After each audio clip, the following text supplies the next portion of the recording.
message que je lui avais écrit en tapotant sur le clavier du téléphone. Hein, je ne sais pas si ça arrivera à lire. Bon, et voilà. Et j'avais envoyé donc ce long message. Voilà. Et ça, c'était le 4 décembre 2012, hein, c'est-à-dire 3 semaines après son départ.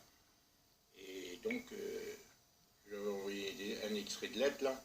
Là, c'était la trahison la plus grande des blessures. Oui, alors ça, c'est un texte que j'avais cueilli, que je lui avais envoyé, la trahison, parce que c'est une trahison, hein, de fait. Hein. Alors, maintenant, je vais t'en envoyer une autre. Donc celle-là, c'était, je vais t'envoyer un du premier. J'ai mis cette vidéo sur YouTube le 29 septembre 2019. C'est peut-être le même, alors c'est peut-être le même, enfin c'est pas grave. Donc mon téléphone était encore là le 29 septembre 2019. Téléphone qui a disparu, où j'avais l'enregistrement, de 1h30, enfin 33 minutes d'un sud ce 3 octobre 2012.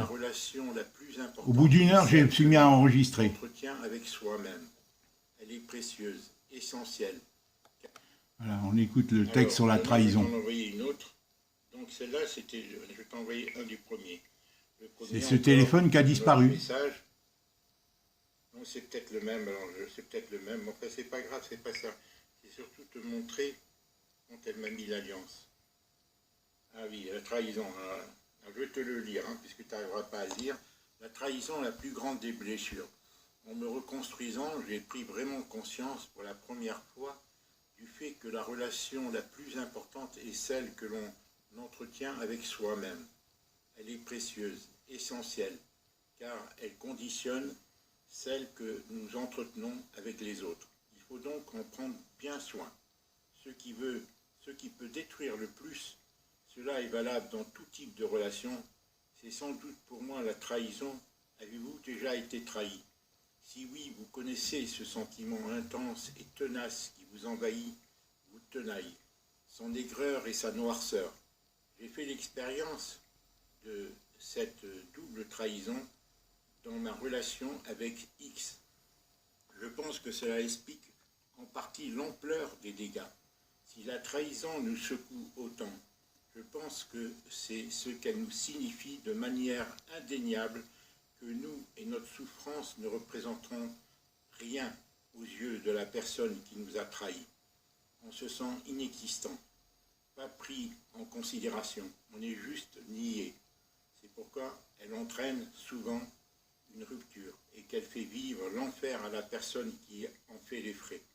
Si en plus on a l'impression de s'être trahi soi-même en ayant laissé l'autre nous abuser, en le laissant prendre le contrôle sur nous, en n'ayant pas réagi, même si ma psy n'arrêtait pas de me dire que j'avais réagi assez tôt par ce type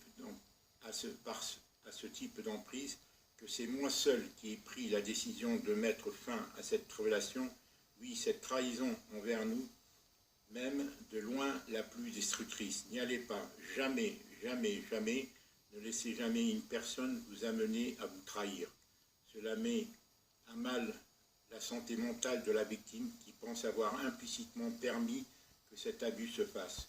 Oui, il faut absolument réparer cette relation avec nous-mêmes, en faisant la paix avec nous-mêmes, comprendre comment et pourquoi les choses se sont mises en place, accepter d'avoir été victime, se promettre que cela ne se reproduira plus, travailler sur l'estime et la confiance en soi, avoir le courage d'être soi-même et de s'aimer tel qu'on est. Colette, je le ressens, je ressens tout ça.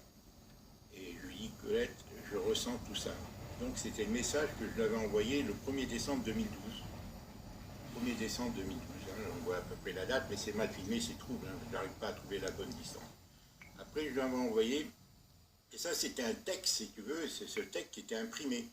Là, c'était un texte qui était imprimé, si tu veux.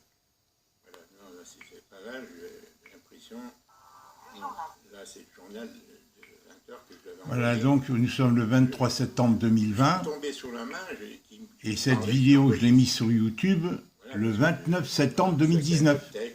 Le téléphone a disparu, où il y avait l'enregistrement de l'audio que j'avais enregistré le 3 octobre 2012 quand j'étais allé la rejoindre au garage pour faire une mise au point qu'elle a refusé. Elle passait son temps à m'insulter. Voilà.